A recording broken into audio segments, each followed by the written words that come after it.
Students, आज के lecture में हम बात करते हैं आरएल सीरीज सर्किट में करंट के बढ़ने और कम होने की, यानी growth and decay of current in RL series circuit. तो आइए स्टार्ट करते हैं।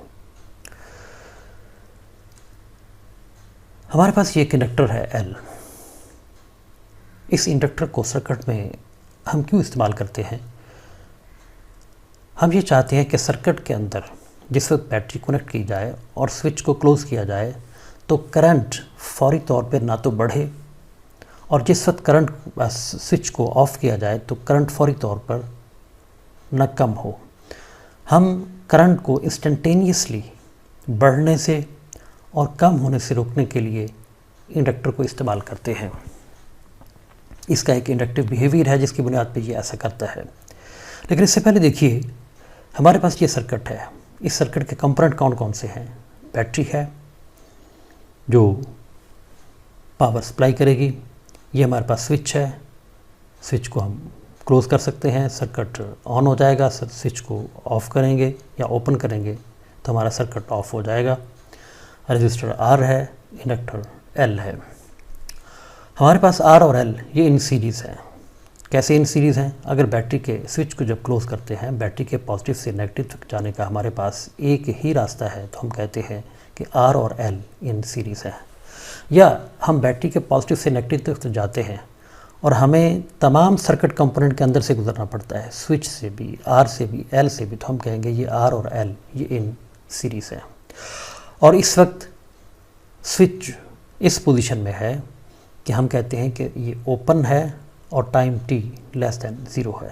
अब हम देखते हैं जब स्विच क्लोज़ होता है तो फिर क्या है। स्विच एस को क्लोज़ किया, हम कहते हैं बैटरी की वोल्टेज बढ़ना शुरू करेगी।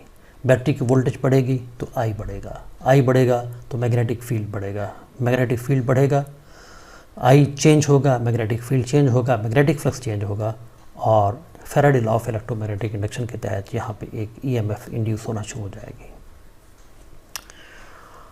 अब लेंज़ेस लॉ के मुताबिक ये इंड्यूस्ड EMF जिसको हमने VL से शो किया है, ये हमारी एक्चुअल EMF V को अपोज करेगी। उस अपोजिशन के खिलाफ बैटरी अपनी केमिकल एनर्जी खर्च करेगी, काम करेगी। अब वो law of conservation of energy के तहत वो काम ज़ाहिर ही जाना चाहिए। जो केमिकल एनर्जी इस बैटरी ने खर्च की है वो हमें यहाँ पे मैग्नेटिक एनर्जी की शक्ल में या मैग्नेटिक फील्ड की शक्ल में मिलेगी। यानी जो एनर्जी बैटरी ने दी है वो इस इंडक्टर ने अपने मैग्नेटिक फील्ड के अंदर मैग्नेटिक एनर्जी की शक्ल में स्टोर कर ली है। हम ये कहते हैं कि जिस वक्त स्विच को हमने क्लोज़ किया, जो बैटरी ने पावर खर्च की है वो दो जगह पे खर्च हुई है। एक आर के अक्रॉस IR की शक्ल में, और एक यहाँ पे एल के अक्रॉस VL की शक्ल में, जो इक्वल है LdI/dt। यहाँ पे IR को इस साइड पे लेके जाएं, V - IR LdI/dt हो जाएगा। इसको अरेंज करें, LdI V - IR dt हो जाएगा। -R से मल्टीप्लाई कर दें और -R से डिवाइड कर दें। उसके बाद फिर इसको रीअरेंज करें तो -R dI/V - IR ये -R/L dt हो जाएगा। अब यहाँ पे इस इक्वेशन को दोनों साइड पे इंटीग्रेट करें। -R V - IR dI ये बिल्कुल ऐसे है जैसे इंटीग्रल dx/x होता है। तो इंटीग्रल dx/x ये log x के इक्वल होता है, तो यहाँ पे log V - IR आ जाएगा। -R/L हमारा जो वेरिएबल है वो टाइम है, t आ जाएगा। R और L यहाँ पे ये इस वक्त कांस्टेंट हैं, प्लस c आ जाएगा। ये इक्वेशन 2 आ जाएगी। c कांस्टेंट ऑफ इंटीग्रेशन है। अगर इस कांस्टेंट ऑफ इंटीग्रेशन c की हमें वैल्यू चाहिए तो हम इनिशियल कंडीशन से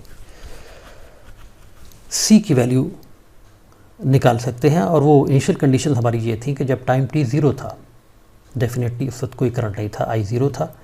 ये t 0 और I 0 यहाँ पुट करते हैं तो हमारे पास c की वैल्यू log V आएगी। ये log V यहाँ पुट करते हैं हमारे पास, तो हम log की जो टर्म्स हैं उनको एक साइड पे लेके जाते हैं, तो हमारे पास log V - IR/V ये -R/L t आ जाएगा। log को हम ख़त्म करने के लिए एंटी लॉग लेते हैं, तो V - IR/V ये -e पर -R/L t आ जाएगा। यहाँ से V - IR V - e -RT/L होगा, और यहाँ से अगर I की वैल्यू ली जाए तो वो V/R 1 - e -R/L t आ जाएगी। ये क्वेश्चन 3 है। ये V/R ये हमारा मैक्सिमम करंट है, और मैक्सिमम करंट कब होता है? जिस वक्त हमारे पास सर्किट के अंदर इंडक्टर मौजूद ना हो, ये इंडक्टर हमारे इस ईएमएफ को अपोज करता है और रिज़ल्ट के तौर पे ये हमारे एक्चुअल करंट को जो बढ़ रहा था उसको कम करने की कोशिश करता है। तो अगर ये यहाँ पे मौजूद ना हो तो हमारा रेजिस्टिव सर्किट बन जाएगा, आर होगा, और ये वोल्टेज वी है, तो उस वक्त जो करंट फ्लो करेगा वो मैक्सिमम करंट होगा और वी ओवर आर के इक्वल होगा। तो यहाँ पे वी ओवर आर, ये आई मैक्सिमम है, ये आई मैक्सिमम आ जाएगा। अब यहाँ पे देख सकते हैं कि ये एक्सपोनेंशियल टर्म इन्वॉल्व हो रही है। ये एक्सपोनेंशियल टर्म जो है ये हमारे करंट आई को इंस्टेंटेनियसली बढ़ने से रोकती है। इसका मतलब है कि करंट ग्रो करेगा या बढ़ेगा एक्सपोनेंशियली, यानी यहाँ पे एक हद तक लीनियर बिहेवियर है, इसके बाद हम देखते हैं कि आहिस्ता आहिस्ता बढ़ना शुरू करेगा। और ये किसने पॉसिबल किया है? इंडक्टर ने। तो यहाँ से फिर हम एक टर्म उसको हम डिफाइन कर सकते हैं, और वो ये L inductance over R resistance, इनकी रेशियो लें तो ये टाइम के इक्वल है। इस एल ओवर आर रेशियो को हम टाइम कांस्टेंट कह देते हैं। किसी भी गिवन इंडक्टर के लिए ये क्वांटिटी हमेशा कांस्टेंट है। अब पुट करते हैं इस वैल्यू को हम यहाँ पे टी एल ओवर आर यहाँ पुट करें, इसको हम सॉल्व करते हैं तो हमारे पास आई जो है वो 0.63 आई मैक्सिमम आ जाएगा। इसका मतलब ये है कि हमारा जो करंट है टाइम कांस्टेंट, अब टाइम कांस्टेंट को इस तरह डिफाइन किया जाएगा कि वो टाइम जिसके अंदर मैक्सिमम करंट का 2/3 करंट या 0.63 करंट या 63% ऑफ मैक्सिमम करंट हम अटेन करते हैं, हम उस टाइम को इंडक्टर का टाइम कांस्टेंट कह देंगे। और एक्चुअल होता ये है कि ये वो करंट है जो एक हद तक जल्दी अटेन करता है एक इंडक्टर, और यहीं से हम फिर उसको देखते हैं कि ये किस वे से काम करेगा, यानी इसका टाइम कांस्टेंट जो है वो कम है, इसका टाइम कांस्टेंट दूसरे इंडक्टर का ज़्यादा है। तो वो हम देखेंगे कि 63% या टोटल करंट का 2/3, मैक्सिमम करंट का 2/3 करंट उसने कितनी टाइम के अंदर अटेन किया है, हम उसको उस इंडक्टर का टाइम कांस्टेंट कह देंगे। और मैक्सिमम करंट अटेन करने में इसको बहुत ज़्यादा टाइम लगेगा। आइडियली कहा जाता है कि इंडक्टर जो है वो इन्फिनिट टाइम लेगा उस करंट को अटेन करने में, जो ये हमारा मैक्सिमम करंट है I = V ओवर R। तो इसका मैक्सिमम करंट का 0.63 ऑफ I मैक्सिमम वो यहाँ पे बनेगा, और इसके कॉरस्पॉन्डिंग जो हमारा टाइम होगा यहाँ पे, जिसको हमने यहाँ टॉप ही कह दिया है, जो इक्वल है L ओवर R के, ये हमारा टाइम कांस्टेंट है। ये सारी हमने बात की है इन केस ऑफ जिस वक्त हमने करंट ग्रोथ को देखा है। अब हम देखते हैं decay of current RL series circuit. उसके लिए हम स्विच S को इस पोजीशन में ले आते हैं। जब स्विच B पोजीशन में जाएगा तो हमारा बैटरी जो है ये सर्किट से ऐसे जैसे निकल गई है, बैटरी यहाँ मौजूद नहीं है। अब हमारे पास क्या होगा कि जो एनर्जी यहाँ पे स्टोर हुई थी मैग्नेटिक फील्ड के अंदर, मैग्नेटिक एनर्जी की शक्ल में, ठीक है, अब उस एनर्जी का रिलीज़ होगा और करंट जो वो यूँ चलना शुरू करेगा। तो अब हम देखेंगे कि हमारे पास VL की डायरेक्शन जो है वो अपोजिट हो जाएगी। अब करंट जो वो कम हो रहा है, ठीक है, करंट कम हो रहा है, तो इसने उस कम होते करंट को रोकना है। पहले केस में बढ़ते हुए करंट को इसने रोका था, अब कम होते करंट को रोकना है। तो इस केस में हम देखेंगे कि VL की डायरेक्शन उस केस में जिस वक्त स्विच A पोजीशन में था और ग्रोथ ऑफ करंट थी उसके अपोजिट हो जाएगी। अब यहाँ बैटरी यहाँ मौजूद नहीं है, तो इस केस में हम देखेंगे कि V जो था ये 0 हो जाएगा और VR + VL ये इक्वल है 0 के। यहाँ पे V और VL की वैल्यू पुट करेंगे, इसको अरेंज करेंगे और इंटीग्रेट करें तो हमारे पास log I - R/LT + C आ जाएगा। ये इक्वेशन 1 है। अब फिर हम इस C की वैल्यू चाहिए हमें, तो इस C की वैल्यू के लिए हम इनिशियल कंडीशन अप्लाई करते हैं, और वो ये है कि जब टाइम t 0 था उस वक्त करंट मैक्सिमम था। यानी जिस वक्त टाइम t स्विच S को हमने इस पोजीशन में लेके आए हैं और उस वक्त हमने देखा कि हमारे पास मैक्सिमम करंट ने फ़्लो किया है, क्योंकि एनर्जी यहाँ पे स्टोर थी, उस स्टोर एनर्जी रिलीज़ हुई तो करंट मैक्सिमम था। तो हम कहते हैं जी कि इस केस में अगर t 0 है और i जब i मैक्सिमम के इक्वल है तो log i मैक्सिमम ये c के इक्वल हो जाएगा। ये हम वैल्यू पुट करते हैं इक्वेशन 1 के अंदर और इसको अरेंज करते हैं तो हमारे पास i इक्वल आ जाएगा i maximum e power minus r over l t के। अब यहाँ फिर हम टाइम कांस्टेंट की बात कर सकते हैं, वो दोबारा l ओवर r के इक्वल है और ये वैल्यू अगर हम पुट करते हैं तो हमारे पास i जो है अब वैल्यू 0.37 i मैक्सिमम हो जाती है। इसका मतलब है करंट डीके करता है। जिस वक्त ग्रो कर रहा था तो उसने 2/3 या 0.63 ऑफ आई मैक्सिमम कितनी जल्दी अटेन किया, वो टाइम कांस्टेंट था। जिस वक्त डीके करता है तो डीके करते हुए 2/3 ऑफ आई मैक्सिमम या 0.63 ऑफ आई मैक्सिमम वो लूज़ कर देगा, डीके होगा करंट का, यानी मैक्सिमम से उसने सफ़र शुरू किया है और यहाँ तक उसने आके 2/3 करंट या 0.63 ऑफ आई मैक्सिमम ये करंट उसने डीके कर गया है। जो बाकी बचा है वो 1/3 है और वो 0.37 आई मैक्सिमम है। तो हम देखेंगे यहाँ से स्केल से कि 0.37 या 1/3 करंट जो है वो हमारे पास कहाँ बनता है, तो वो यहाँ पे 0.368 या 0.37 वो यहाँ वैल्यू आती है।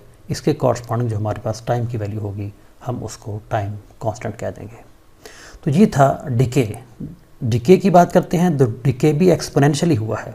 हमारा ग्राफ इस तरीके से नहीं है, यानी जिस तरीके से टाइम पास हो रहा है उसी तरीके से करंट जो है वो कम हो रहा हो, नहीं, करंट जो है वो आहिस्ता कम होता है, एक्सपोनेंशियली कम होता है।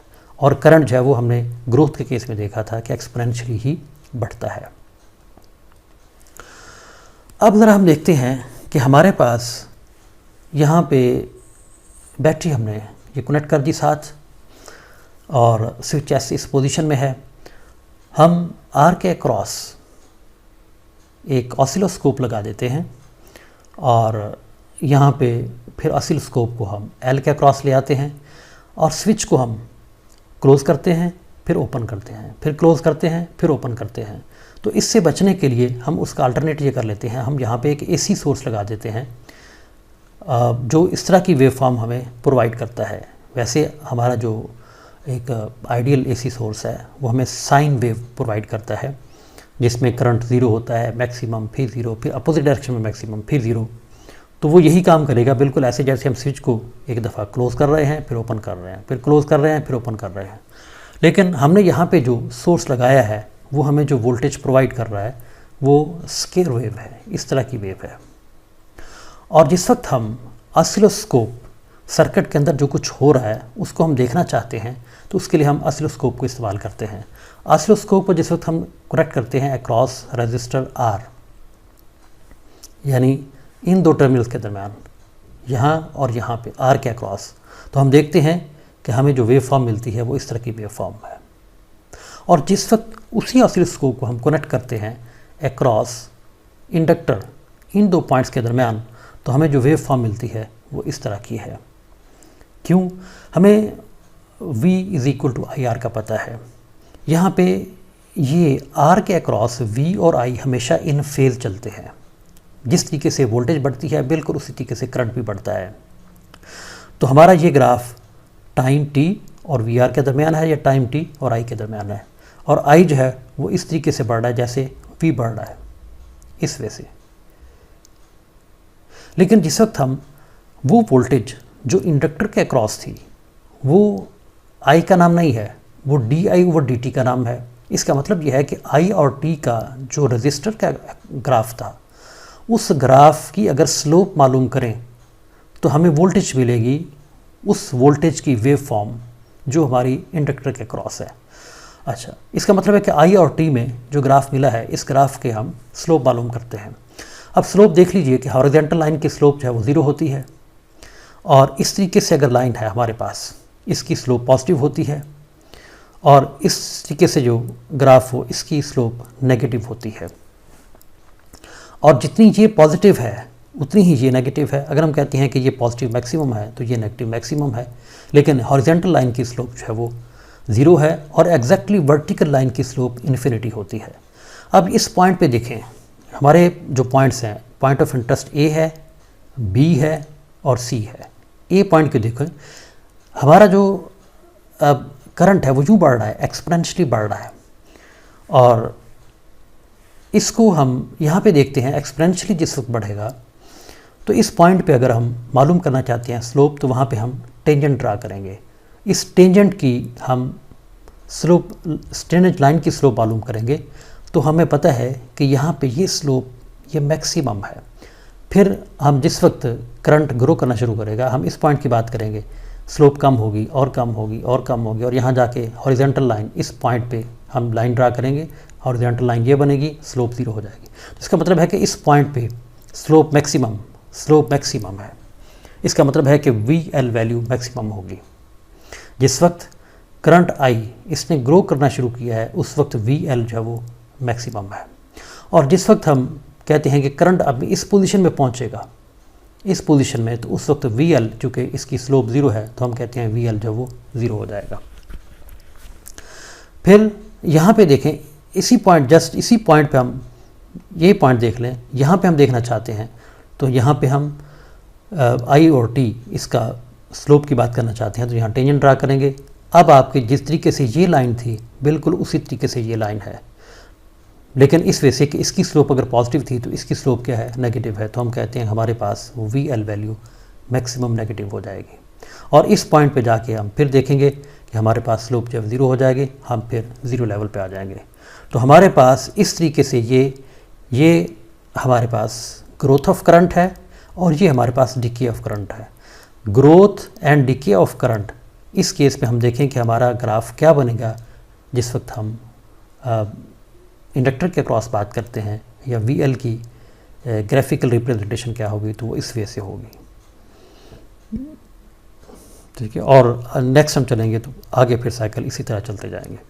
तो ये हेलिडी के अंदर डिटेल दी गई है, इसको भी आप फर्दर कंसल्ट कर सकते हैं। तो ये था आज के लिए। Okay, good bye.